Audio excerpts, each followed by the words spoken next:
How goes it all? Welcome back to Larry's Anything Goes. Hopefully, you guys are having a great and exceptional day. So the Virginia governor's race is over with. State election's over with. I'm happy about that because today has been the first time in a long time that I've been able to get on social media and not see any stupid commercials about elections. So that's where my mind is at on that one. Title of this rant is "Everything's About a Transaction" in this country, not just in the United States but all over the world. It's just what it is. Even in societies, what's left of them that do not have, do not actually exchange currency, but they actually exchange trade and whatnot. They have some sort of unwritten treaties. There was, before there were written treaties between countries, there were unwritten treaties between different towns and villages and things of that nature. Before there was actual currency, people would actually exchange goods and services. Everything, everything, everything, no matter what state you live in, no matter what country you live in, is about a transaction. And I believe that the result of what happened in the Virginia election was the lack of transactions between the group of people that usually vote for one specific party. And that group of people is like, you know what, sitting this one out, me being including, I'm not feeling the message on either side because in 2021, the message that I was hearing, and I'm sure everyone else was hearing in the Virginia governor's race, I don't care what side you voted on. I don't care if you didn't vote because I didn't vote, so it doesn't matter. But the rhetoric I was hearing from both sides, the left and the right, was the same old, same old. I felt like I was in 2011. I felt like I was in 2015. I was not hearing about what's happening and what's really important in 2021 and going into 2022. We're entering a space of, we're not even entering, we're in a space of more and more digital transactions on various different levels and not just from a debit card or a credit card, online or someone's Shopify store or Amazon or things of that nature, where we are in the digital age, the digital revolution. And neither side was talking about how those kind of digital jobs, because a lot of brick and mortar jobs are going to disappear within the next 10 to 15 and definitely 20 years.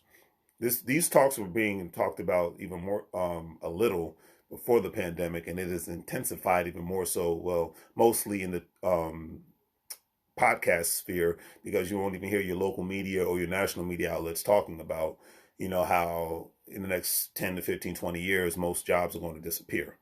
They're not talking about how people are, creating their own NTFs and whatnot, and they're making something out of them, national fund token and whatnot. They're not talking about how people are really in enough. They're not talking about this enough, how people are being able to take off with certain crypto coins and whatnot and be able to flourish, quit their job and become their own boss. They're not talking about how people via insurance, via different cryptocurrencies are actually becoming their own bank because of they're having specific access to this kind of capital that's in a new atmosphere, the whole DeFi and things of that nature. And I'm not talking like I'm an expert. I'm not talking as a financial professional. I'm not. I myself am starting to learn these things. But these things are not being talked about enough. And I'm very happy that the election is over with because the less distractions are done with, because it's just every time I'm trying to get some game about, hey, I'm old school. I love utilizing technology, but sometimes I gotta have my pen and paper in hand, you know what I mean? And like I was getting some gems today, and today's the first time in I think within a year, I haven't had to hear about the stupid Virginia governor's race. I don't feel any different waking up this morning than I did yesterday. So, and I remember having a discussion with somebody. I said, oh, at this point, if a politician wanted to get my vote, they could say, okay, we're going to give you more access to capital. Then my ears perk up. We're going to give you more access to capital. We're going to have more grants for specific people for specific programs like they've already done so already. In Virginia, the only thing they could do now is get rid of, personal property taxes on a vehicle and the income state tax. That's about it. That's the only thing at this point in Virginia they could do for working people so people could have more money. But even in that instance, as a working person, you got to be like, okay, I got more money. Does not mean I buy more TVs and more smartphones and more Jordans. That means I save and invest my money and become more intelligent financially so that I can turn my job into an option and not a must. That's the difference. But anyways, everything's a transaction, and at this point in my life, 10 years ago, me voting, it was more on an emotional aspect. Like I said, I don't care if you vote for, I don't care if you don't vote. Now it's like, okay, so now I'm a businessman. I'm like, okay, well, what am I getting in return? If I put money, like great example, I put money into a specific coin or stock market or buy a house, what is the return on my investment?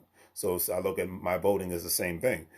If I vote for somebody, what is my return on the investment? I don't need a compassionate speech. I grew up and I'm happy that I grew up listening, being able to see movies about Martin Luther King and Malcolm X, being able to read books about them and all that good stuff. But we live in a time of economic tangibles. We don't live in a time of compassionate speeches. Nothing, no disrespect to any generation, because I know that's what they both, Martin Luther King and Malcolm X, would talk about, especially before their assassination. They would talk about the economics, because that's what in a capitalist society, that's what matters the most. You put your money where your mouth is, okay? All that other stuff, money. I mean, I remember hearing the phrase, it's the old phrase, but I remember hearing is back when I was 14 the first time, hey, money talks and you know what else walks. So, but a lot of people, especially in the Twitter sphere and the social media world, they love to talk a lot. So, because with a lot of, I think with a lot of elections, there's no transaction happening. There's just a lot of one-sidedness. A lot of people is just like, I'm not with it, so, and if you want to vote, then great, vote. That's the beautiful thing. It's like, I don't have to argue about it. Just don't argue. If you're trying to argue with me, I tell people right now, the only thing I'm going to argue is about my health and my wealth. Outside of that, we got nothing else to talk about. The well-being of the people I care about, but that's about it. I'm not going to argue about who got in office, who didn't get in office. I'm not arguing about what celebrity said or did what, unless it affects my pockets or my livelihood. So, I think as my new term, the adults in the room are the ones that need to be having the adult conversation. If you have children, you have conversations with them at that level and whatnot. But when you're dealing with adult to adult, we're supposed to be talking some business, especially the men in the room. Absolutely, there needs to be some currency in the discussion, not just horse playing around like with 12-year-olds and things of that nature. Because nowadays you got 12-year-olds and 5-year-olds creating their own businesses, even more so, especially online, not just the lemonade stands or the candy stands or whatever. You got more of them, and I commend the parents that are teaching their kids these things or even supporting them.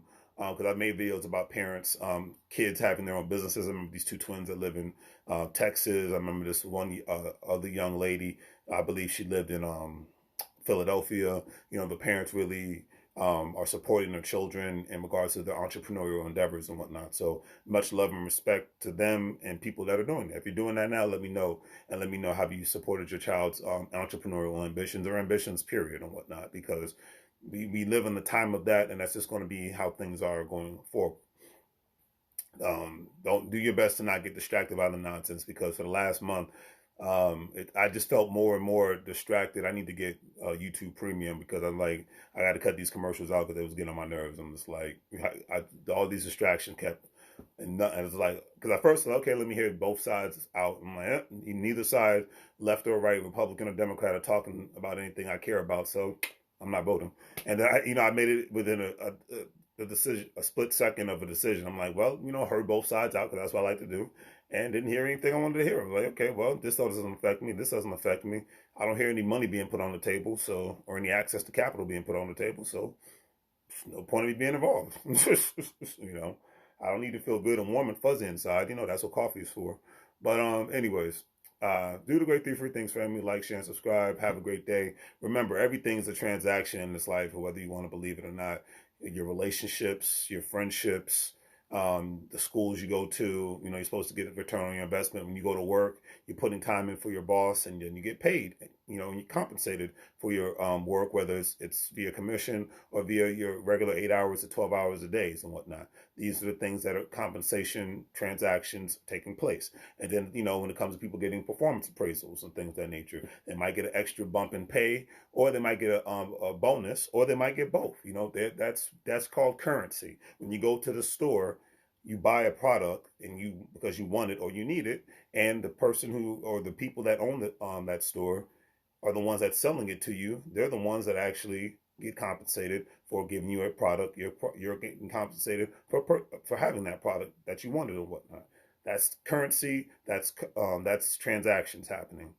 My mindset is, if there's no transaction happening, meaning both sides are getting something out of it, then that means it doesn't need to take place. I don't just go into a store to hang out. especially nowadays. I think that's even more weird now. I mean, when I was, a teenager, walking around acting like you window shopping because you don't have any money, that was one thing. But nowadays, it's like, okay, we can get darn near everything online, so there's no real purpose of hanging out in the store for the sake of hanging out in the store. And that's how I view elections. That's the beautiful thing about America. You got the right to vote for who you want to. You got the right to vote to not vote. So, hey, my mindset is, it's like, hey, if I'm walking in the store and I don't see anything that I want, why would I buy anything? That's how I looked at the Virginia election. I didn't see anything that pertained to my life and my current situation today and my situation of tomorrow. So I didn't feel a need to participate, and I leave it at that. All right. So do the great 3 free things: like, share, and subscribe. Have a great day. And as always, say, family, make money moves, or you're gonna live broke like a fool. Take care.